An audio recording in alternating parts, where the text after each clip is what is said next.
हरिः ओम्। आपादमौलिपर्यन्तं गुरूणाम् आकृतिं स्मरेत् तेन विघ्नाः प्रणश्यन्ति सिद्धन्ति च मनोरथाः। श्रीगुरुभ्यो नमः। परमगुरुभ्यो नमः। श्रीमदानन्दतीर्थभगवत्पादाचार्यगुरुभ्यो नमः। मन्मनोभीष्टवरदं सर्वाभीष्टफलप्रदं पुरन्दरगुरुं वन्दे दासश्रेष्ठं दयानिधिं विद्याविनयसम्पन्नान् शान्तादिगुणब्रह्मितान् सशास्त्रप्रवचनासक्तान् निरमिलार्यान् गुरून् भजे।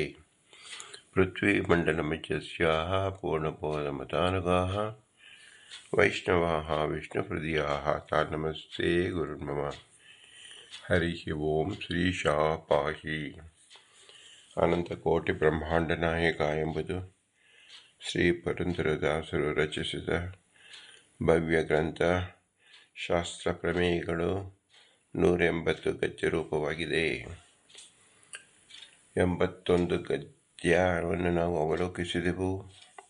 ಪುರಾಣ ಪುರುಷೋತ್ತಮ ಎಂಬುದರಿಂದ ಸಕಲ ಪುರಾಣದ ಜೇಯ ಪುರುಷೋತ್ತಮ ಎಂಬುದನ್ನು ತಿಳಿಸಿಕೊಟ್ಟಿದ್ದಾರೆ. ಮುಂದಿನ 82ರಿಂದ 92 ಗದ್ಯದವರೆಗೆ ಜೀವ ಪ್ರಕರಣವನ್ನು ತಿಳಿಸ್ತಾ ಇದ್ದಾರೆ. ಅಕ್ರೂರ ವರದ, ಅಂಬರೀಷ ವರದ, ನಾರದ ವರದ, ಪ್ರಹ್ಲಾದ ವರದ, ಗಜೇಂದ್ರ ವರದ, ಮುಚುಕುಂದ ವರದ, ಧ್ರುವ ವರದ, ವಿಭೀಷಣ ವರದ, ಪುಂಡರೀಕ ವರದ, ಪರಾಶರ ವರದ ಎಂಬ 10 ವರದರನ್ನು ಚಿಂತಿಸುವ ಮೂಲಕ ಜೀವ ಪ್ರಕರಣವನ್ನು ತಿಳಿಸುತ್ತಿದ್ದಾರೆ.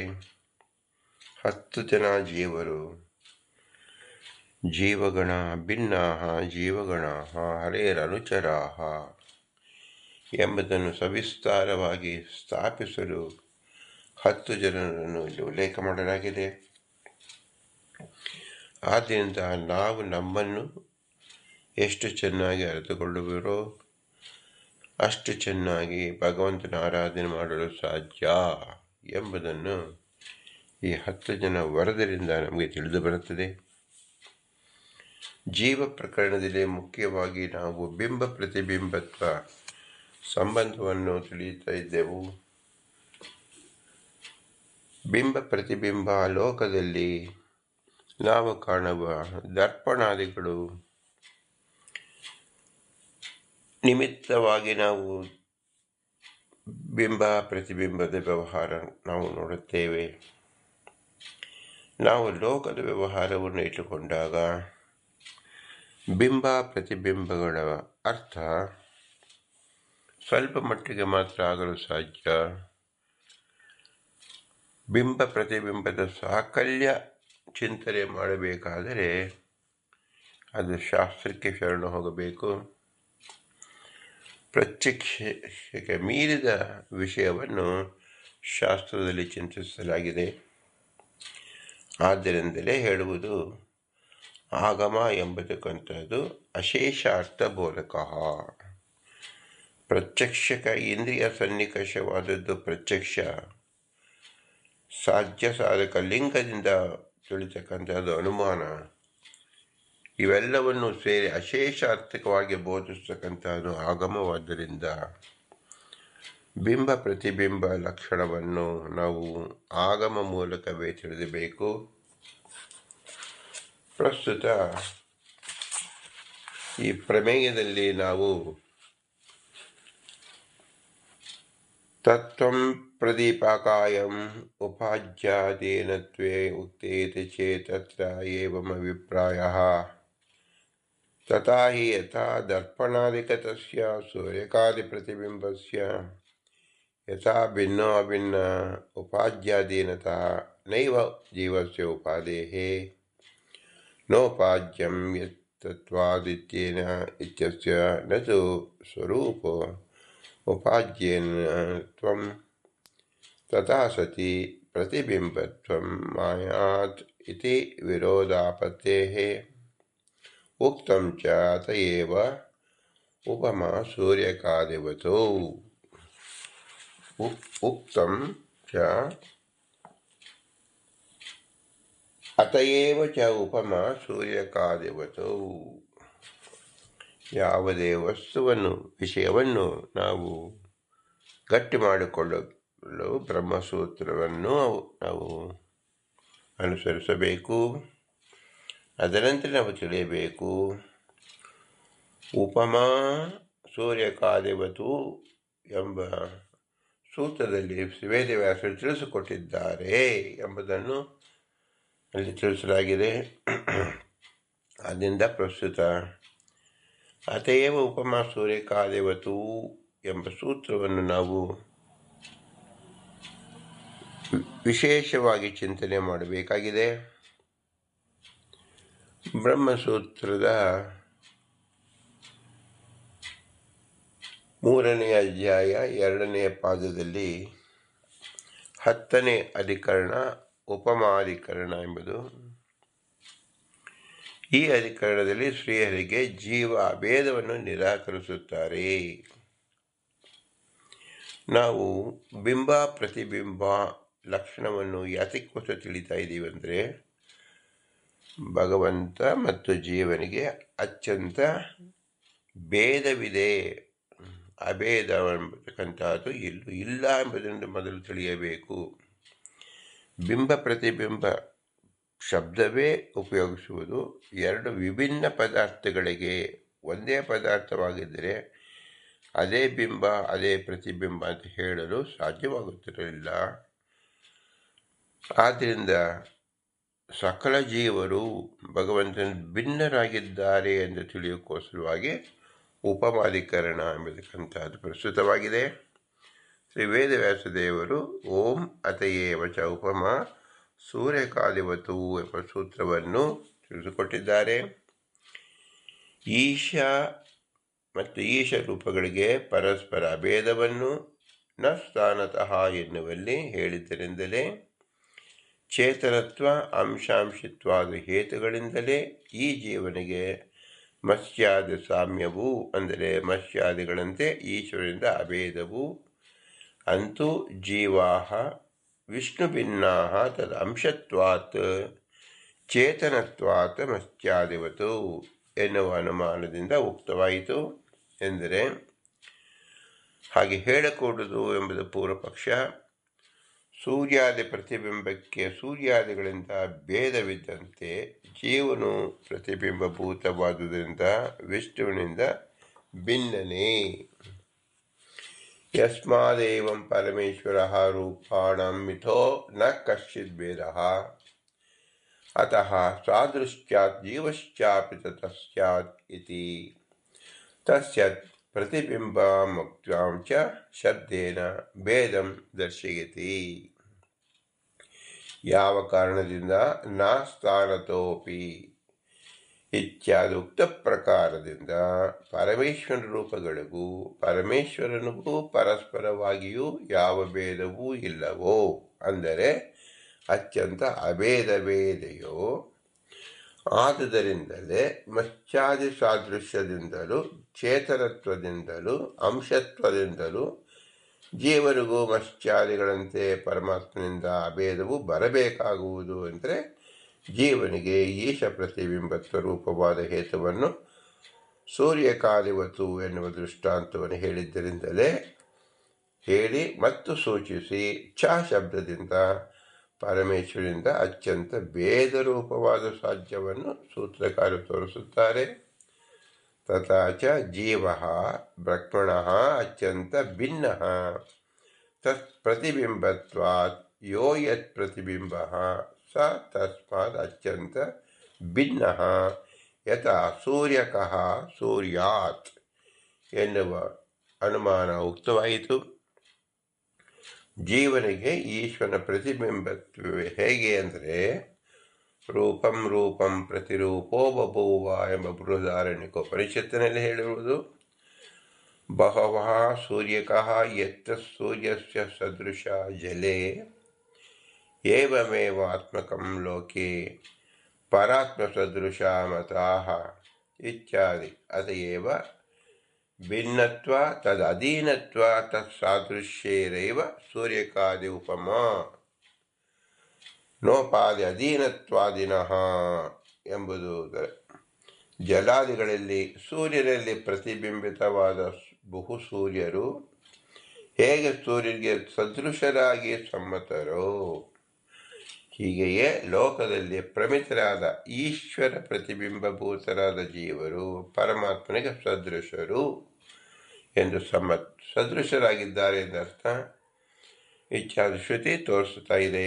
ಆದ್ದರಿಂದಲೇ ಅಂದರೆ ಭಿನ್ನತ್ವ ರೂಪ ಸಾಧ್ಯಾಧರ್ಮದಿಂದಲೂ ಬಿಂಬಾದಿ ಅಧೀನತ್ವ ಬಿಂಬ ಸಾದೃಶ್ಯ ರೂಪ ಸಾಧನ ಧರ್ಮಗಳಿಂದಲೂ ಜೀವನಿಗೆ ಸೂರ್ಯಕಾದಿ ಸಾದೃಶ್ಯವು ಸೂತ್ರಕಾರದಿಂದ ಉಕ್ತವಾಗಿದೆ.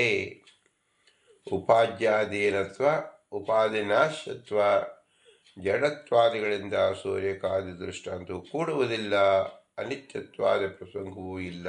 ಏವಂಚ ದೃಷ್ಟಾಂತ ದಾರ್ಶನಿಕಗಳಲ್ಲಿ ಸರ್ವಸಾಮ್ಯದ ಅಪೇಕ್ಷೆ ಇಲ್ಲ. ಪ್ರಕೃತದಲ್ಲಿ ಭಿನ್ನತ್ವವು ಸಾಧ್ಯ. ಈಶ್ವರಾಧೀನತ್ವ ಈಶ್ವರ ಸಾದೃಶ್ಯ ರೂಪ ಪ್ರತಿಬಿಂಬತ್ವ ಹೇತು ಎಂಬುದು ನಾವು ತಿಳಿಯಬೇಕು. ಇದರ ಒಟ್ಟು ಅಧಿಕರಣ ಸಾರಾಂಶ ಏನು? ಜೀವನು ಶ್ರೀಹರಿಯಿಂದ ಭಿನ್ನಾಭಿನ್ನನೋ ಅಭಿನ್ನನೋ ಅಂತ ಸಂದೇಹ ಬಂದರೆ ಪೃಥಗುಪದೇಶಾತ್ ಎನ್ನುವಲ್ಲಿ ಜೀವೇಶ್ವರನಿಗೆ ಭೇದವನ್ನು ಹೇಳಿದ್ದರು. ಸರ್ವಚೇತನ ಸಮುದಾಯಕ್ಕೆ ಈಶತ್ವವಿದ್ದುದರಿಂದ ಒಬ್ಬೊಬ್ಬ ಜೀವನಿಗೆ ಪರಮಾತ್ಮನಿಗೆ ಭೇದವಿದ್ದರೂ ಭೇದಕ್ಕೆ ವಿರೋಧವಿಲ್ಲ. ಔಪಾಧಿಕ ಭೇದವು ಸ್ವಾಭಾವಿಕ ಅಭೇದ ಕಾರ್ಯಕ್ಕೆ ಪ್ರತಿಬಂಧಕವಲ್ಲ. ಅನಾದಿ ನಿತ್ಯನಾದ ಜೀವೇಶರಿಗೆ ಔಪಾಧಿಕವಾದ ಪ್ರತಿಬಿಂಬ ಭಾವವು ಯುಕ್ತವಲ್ಲ. ಬಿಂಬ ಮತ್ತು ಪ್ರತಿಬಿಂಬ ಭಾವ ಯುಕ್ತವಲ್ಲ ಎಂದರೆ ಜೀವ ಈಶಾ ಭಿನ್ನ ನ ತತ್ ಪ್ರತಿಬಿಂಬತ್ವಾತ್ ಎನ್ನುವ ಅನುಮಾನ ವಿರೋಧದಿಂದ ಚೇತನತ್ವಾದಿಗಳು ಅಭೇದ ಸಾಧಕಗಳಲ್ಲ. ಜೀವನು ಈಶ್ವರನ ಸ್ವರೂಪಾಂಶವಾದರೆ ಮತ್ಸ್ಯಾದಿ ಸಾಮ್ಯವು ಬರಬೇಕಾಗಿರುವುದರಿಂದ ಜ್ಞಾನ ಐಶ್ವರ್ಯಾದಿಗಳೆಲ್ಲವೂ ಬರಬೇಕಾಗುವುದು ಎನ್ನುವ ಯುಕ್ತಿಗಳಿಂದಲೂ ರೂಪಂ ರೂಪಂ ಎನ್ನುವ ಶ್ರುತಿಯಿಂದಲೂ ಬಹುವಃ ಸೂರ್ಯಕಃ ಎನ್ನುವ ಸ್ಮೃತಿಯಿಂದಲೂ ಭೇದವೇ ಸಿದ್ಧಿಸುವುದು. ಜೀವನು ಅನಾದಿ ನಿತ್ಯನಾದಾಗ್ಯೂ ಪೃಥಗುಪದೇಶಾತ್ ಇಚ್ಛಾದ ಉಕ್ತಿಯಿಂದ ಭಿನ್ನತ್ವ ತದ ಅಧೀನತ್ವ ತತ್ಸದೃಶ ಸ್ವರೂಪ ಧರ್ಮಗಳಿಂದ ಪ್ರತಿಬಿಂಬತ್ವವು ಅವಗತವಾಗುವುದು ಎಂಬುದನ್ನು ನಾವು ಇಲ್ಲಿ ತಿಳಿಯಬೇಕು. ಈಗ ನಮ್ಮ ಮೊಟ್ಟ ಮೊದಲ ಪ್ರಶ್ನೆಗೆ ಉತ್ತರ ರೂಪವಾಗಿ ಅಧಿಕರಣ ನಮಗೆ ಏನು ತಿಳಿಸ್ಕೊಡ್ತಾ ಇದೆ? ನಾವು ಜೀವರು ಭಗವಂತನ ಪ್ರತಿಬಿಂಬರು. ಪ್ರತಿಬಿಂಬರಾದ್ದರಿಂದ ಭಗವಂತನ ಸಾದೃಶ್ಯವಿದೆ, ಭಗವಂತನ ಅಧೀನತ್ವವಿದೆ. ಇದನ್ನು ನಾವು ಶಾಸ್ತ್ರೀಯವಾಗಿ ತಿಳಿದುಕೊಳ್ಳಬೇಕು. ಭಗವಂತ ಬಿಂಬನಾದ್ದರಿಂದ ಜೀವರು ಅನಂತರಾಗಿದ್ದಾರೆ, ಭಗವಂತ ಏಕನಾಗಿದ್ದಾನೆ. ಏಕನಾದ ಜೀವ ಅನೇಕ ರೂಪಗಳನ್ನು ಹೇಗೆ ತೋರಿಸುತ್ತಾರೆ ಪ್ರತಿಬಿಂಬದಲ್ಲಿ ಎಂಬ ನಮಗೆ ಪ್ರಶ್ನೆ ಬಂದಿದ್ದನ್ನು ರೂಪಂ ರೂಪಂ ಪ್ರತಿರೂಪಂ ಬಭೂವ ಎಂಬುದರಿಂದ ಉತ್ತರವನ್ನು ಶಾಸ್ತ್ರದಲ್ಲಿ ನಮಗೆ ನೀಡಿದ್ದಾರೆ. ಇದನ್ನು ನಾವು ಹೇಗೆ ತಿಳಿದುಕೊಳ್ಳೋದು? ವ್ಯವಹಾರದಲ್ಲಿ ನಾವು ಪಂಚಭೂತಗಳನ್ನು ನೋಡುವಾಗ ಕೆಲವು ಮೂರ್ತ ದ್ರವ್ಯಗಳು, ಇನ್ನು ಕೆಲವು ಅಮೂರ್ತ ದ್ರವ್ಯಗಳು ಎಂಬುದನ್ನು ನನಗೆ ತಿಳಿಯಬೇಕು. ಪಂಚಭೂತಗಳಾದ ಆಕಾಶ, ಗಾಳಿ, ವಾಯು, ನಂತರ ಅಗ್ನಿ, ಜಲ ಮತ್ತು ಪೃಥ್ವಿ, ಈ 5 ತತ್ವಗಳಲ್ಲಿ ಮೊದಲ 2 ಆಕಾಶ ತತ್ವ ಮತ್ತು ವಾಯುತತ್ವ ಎಂಬತಕ್ಕಂಥದ್ದು ಕಣ್ಣಿಗೆ ಕಾಣಿಸುವುದಿಲ್ಲ. ಇದನ್ನು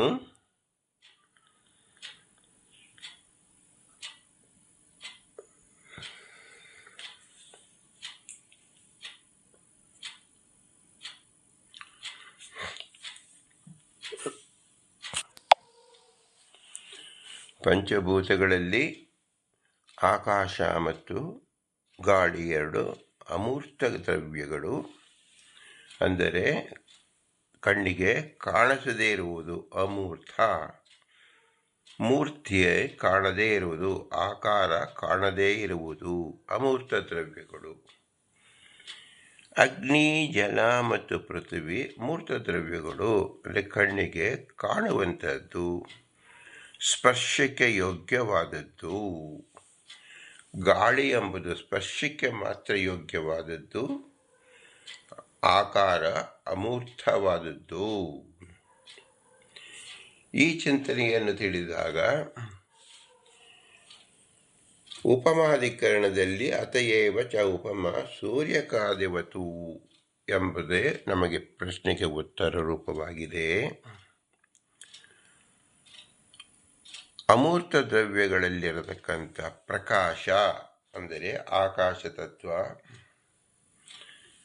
ಪ್ರಕಾಶ ತತ್ವ ಎಂಬತಕ್ಕಂಥದ್ದು ಅಗ್ನಿ ತತ್ವವೋ, ವಾಯು ತತ್ವವೋ ಮತ್ತು ಆಕಾಶ ತತ್ವವೋ ಅಂತ ಹೇಳಿದಾಗ ಅದಕ್ಕೆ ತೇಜಸ್ ಎಂದು ನಾವು ತಿಳಿಸಬೇಕು.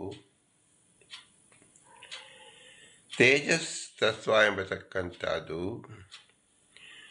ಆಕಾಶ, ಗಾಳಿ ಮತ್ತು ಮಧ್ಯದಲ್ಲಿ ಅಗ್ನಿ, ನಂತರ ಜಲ, ನಂತರ ಪೃಥ್ವಿ. ಈ 5 ಪಂಚಭೂತಗಳಲ್ಲಿ ಮಧ್ಯವರ್ತಿಯಾಗಿರ್ತಕ್ಕಂಥದ್ದು ಅಗ್ನಿ ತತ್ವ, ಅದು ತೇಜೋ ತತ್ವ. ಈ ತೇಜೋ ತತ್ವದಲ್ಲಿ ರೂಪವನ್ನು ನೋಡಬಹುದು, ಶಬ್ದವನ್ನು ನೋಡಬಹುದು, ಸ್ಪರ್ಶವನ್ನು ನೋಡಬಹುದು. ಆಕಾಶದ ಗುಣ, ವಾಯುವಿನ ಗುಣ ಮತ್ತು ಅಗ್ನಿಯ ಗುಣವನ್ನು ಅಗ್ನಿಯಲ್ಲಿ ನಾವು ಕಾಣಬಹುದಾಗಿದೆ. ಪ್ರಸ್ತುತ ಬಿಂಬ ಪ್ರತಿಬಿಂಬತ್ವದಲ್ಲಿ ಅಮೂರ್ತ ದ್ರವ್ಯಗಳಿಂದ ಏನು ತಿಳಿಯಬೇಕು ಅಂದರೆ, ನಾವು ಪ್ರತಿಬಿಂಬಗಳು, ನಾವು ದರ್ಪಣಾದಿಗಳ ನಿಮಿತ್ತದಿಂದ ನೋಡತಕ್ಕಂಥದ್ದು ಎಲ್ಲವೂ ಮೂರ್ತ ದ್ರವ್ಯಗಳು. ದರ್ಪಣ ಮೂರ್ತ ದ್ರವ್ಯ. ನಮಗೆ ಅದು ಗಾಜು ಎಂಬತಕ್ಕಂಥದ್ದು ಮರಳಿನಿಂದ ಆದದ್ದು, ಅಂದರೆ ಮಣ್ಣಿನ ಒಂದು ಮಣ್ಣಿನಿಂದ ವಿಕಾರವಾದದ್ದು.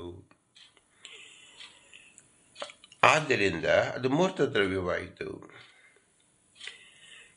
ಜೀವ ಮತ್ತು ಭಗವಂತ ಪಂಚಭೂತಗಳಿಂದ ವಿಭಿನ್ನವಾಗಿ, ಪಂಚಭೂತಗಳ ಶರೀರ ಮಾತ್ರ ಇರುವುದು, ಆದರೆ ಭಗವಂತನ ಮತ್ತು ಚೇತನ ಸಾದೃಶ್ಯವಾದ ಪದಾರ್ಥ ಯಾವುದು ಅಂದರೆ ಚಿದ್ರೂಪವಾದದ್ದು. ಚಿದ್ರೂಪ ಎಂಬತಕ್ಕಂಥದ್ದು ಈ ಪಂಚಭೌತಿಕ ಧರ್ಮದಲ್ಲಿಯೇ ನಾವು ಸೇರಿಸಬಾರದು. ಆಕಾಶ, ಗಾಳಿ ಅಭೂತ ದ್ರವ್ಯಗಳು, ಅಗ್ನಿ, ಜಲ ಮತ್ತು ಪೃಥ್ವಿ ಪ್ರತ್ಯಕ್ಷಕ್ಕೆ ಯೋಗ್ಯವಾದ ದ್ರವ್ಯಗಳು. 2 ದ್ರವ್ಯಗಳು ಸಹ ಪ್ರಕೃತಿ ದಶೆಯಿಂದ ಹುಟ್ಟಿದವು. ಇದು ಮೂಲಭೂತವಾಗಿ ಪ್ರಕೃತಿ. ಈ ಪ್ರಕೃತಿ ದಶೆಯಿಂದ ಉಂಟಾದುದು ಜೀವನ ಲಿಂಗ ಶರೀರ.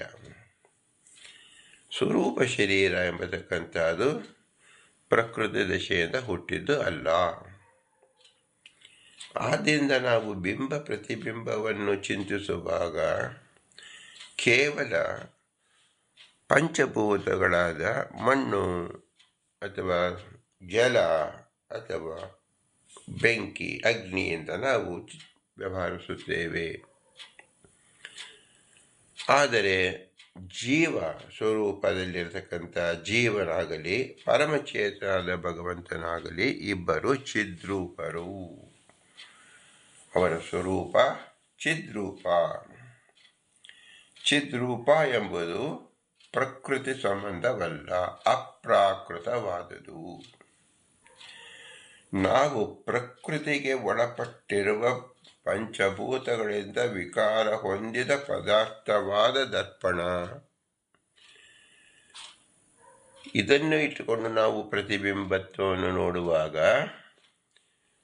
ನಮಗೆ ಸಾದೃಶ್ಯತ್ವ ಮತ್ತು ಸ್ವಾಧೀನತ್ವ ಎಂಬತಕ್ಕಂಥದ್ದು ಸ್ಪಷ್ಟವಾಗಿ ತಿಳಿಯುವುದಿಲ್ಲ.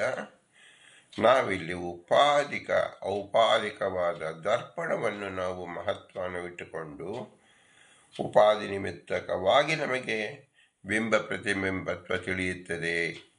ಉಪಾಧಿ ನಿತ್ಯವಾಗಿರಬೇಕು, ಉಪಾಧಿ ದೋಷವಿರಬಹುದು ಎಂಬ ಅನ್ಯಥಾ ಪ್ರಸಕ್ತವಾದ ದೋಷಗಳು ಕಲ್ಪನೆ ಬರಬಹುದು.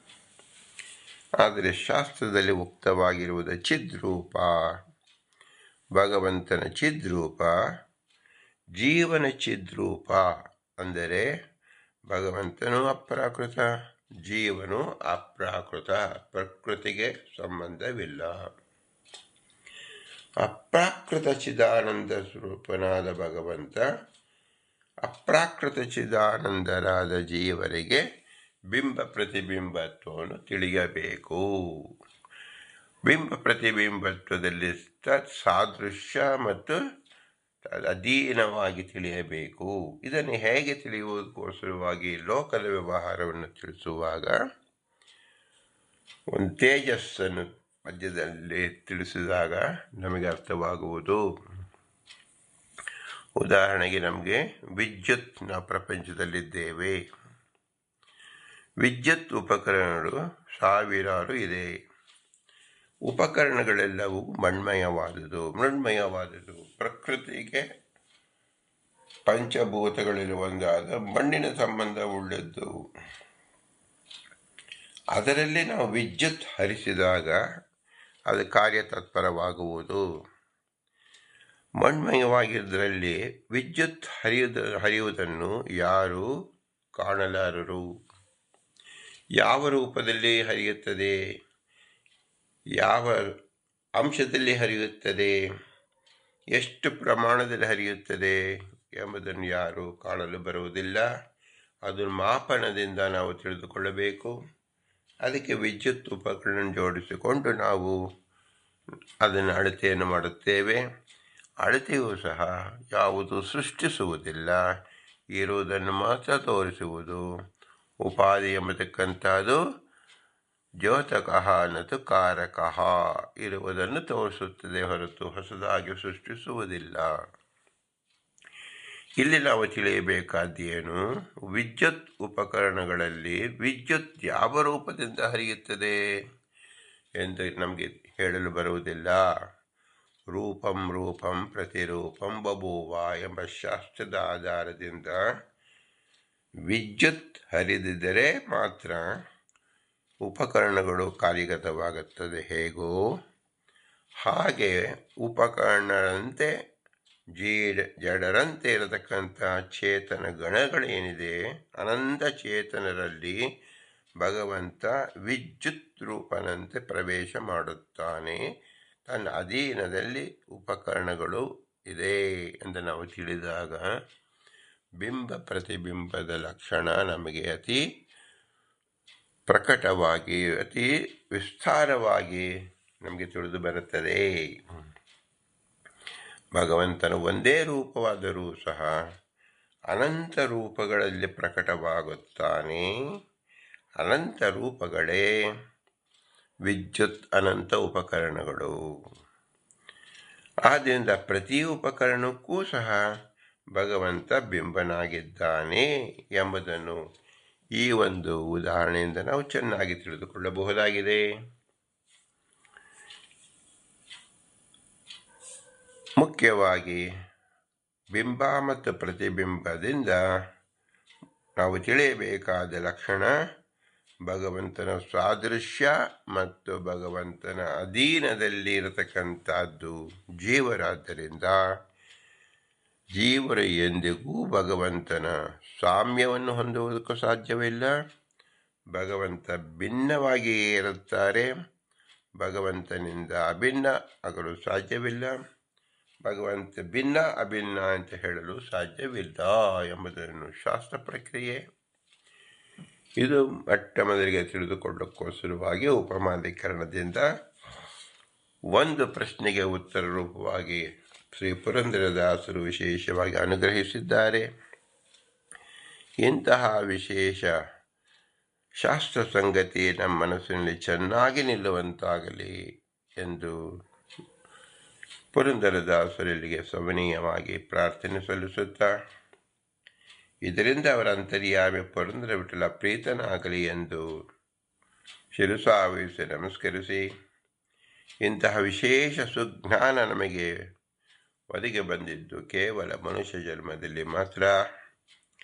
ಈ ಮನುಷ್ಯ ಜನ್ಮಕ್ಕೆ ಕಾರಣವಾದ ಮಾತಾಪಿತೃಗಳ ಅನುಗ್ರಹ ರೂಪ, ತಂದೆ ತಾಯಿಗಳ ಇರುವಿಕೆಗೆ ಅನುಗ್ರಹ ರೂಪವಾದ ಗುರು ಹಿರಿಯರ ಸ್ಮರಣೆ, ಇವರಲ್ಲಿ ಸಾತ್ವಿಕ ಅಭಿಮಾನಿ ದೇವತೆಗಳು ನಿಂತು ಈ ಜ್ಞಾನವನ್ನು ಹುಟ್ಟಿಸುವುದರಿಂದ ಅವರ ಅನುಗ್ರಹ ರೂಪವನ್ನು ಚಿಂತಿಸಬೇಕು. ಭಗವದಾಜ್ಞೆಯಂತೆ ವಾಯುದೇವರು ಪ್ರತಿ ಜೀವರಲ್ಲಿ ನಿಂತು ಸುಜ್ಞಾನವನ್ನು ಹರಡುತ್ತಾ ಇದ್ದಾರೆ. ಆದ್ದರಿಂದ ಅವರ ವಿಶೇಷವಾದ ಅನುಗ್ರಹ ರೂಪವನ್ನು ಚಿಂತಿಸಬೇಕು. ಇವರೆಲ್ಲರೂ ಅಸ್ವತಂತ್ರರು. ಸ್ವತಂತ್ರರಾದ ಭಗವಂತ ಲಕ್ಷ್ಮೀನಾರಾಯಣ ಮಾತ್ರ. ಅವನೇ ನಮ್ಮ ಬಿಂಬರೂಪ. ನಮ್ಮ ಬಿಂಬರೂಪ ಪರಿಚಯ ಮಾಡೋಕ್ಕೋಸ್ಕರವಾಗಿ ಮೊಟ್ಟ ಮೊದಲಿಗೆ ನಾವು ತಿಳಿಯಬೇಕಾದದ್ದು ಬಿಂಬ ಪ್ರತಿಬಿಂಬ ರೂಪ. ಇದರಿಂದ ಸಿದ್ಧವಾಗುವುದು ಭಗವಂತನ ವಿಲಕ್ಷಣವಾದ ಸ್ವಾತಂತ್ರ್ಯತೆ ಮತ್ತು ಜೀವನ ಅಲ್ಪತ್ವದಿಂದ ಕೂಡಿದಂಥ ಅಸ್ವಾತಂತ್ರ್ಯತೆ. ಭಗವಂತನಿಂದ ಜೀವನ ಭಿನ್ನನಾಗಿದ್ದಾನೆ ಬಿಂಬ ಪ್ರತಿಬಿಂಬ ಭಾವದಿಂದ ಎಂಬುದು ಶಾಸ್ತ್ರ ಪ್ರಮೇಯವನ್ನು ನಾವು ಚೆನ್ನಾಗಿ ಗಟ್ಟಿ ಮಾಡಿಕೊಂಡಾಗ ಜೀವ ಪ್ರಕರಣದ ಒಂದು ಮಜಲಿಗೆ ನಾವು ತೃಪ್ತಿಯನ್ನು ತಂದುಕೊಳ್ಳಬಹುದು. ಇಂತಹ ವಿಶೇಷವಾದ ಜ್ಞಾನ ಒದಗಿಸಿದ ಬಿಂಬರೂಪಿ ಭಗವಂತನಿಗೆ ಭೂಯಿಷ್ಠಾಂತೆ ನಮ ಉಕ್ತಿಂಬಿದೇಮ, ಭೂಯಿಷ್ಠಾಂತೆ ನಮ ಉಕ್ತಿಂಬಿದೇಮ, ಭೂಯಿಷ್ಠಾಂತೆ ನಮ ಉಕ್ತಿಂಬಿದೇಮ ಎಂದೇಳುವೆ ವಿನಮ್ರವಾಗಿ ನಮಿಸೋಣ. ಭಾರತೀಯರ ಮುಖ್ಯ ಪ್ರಾಣ ಅಂತ ಶ್ರೀಕೃಷ್ಣಾರ್ಪಣಸ್ಸು. ಹರಿ ಓಂ, ಹರಿ ಓಂ, ಹರಿ ಓಂ.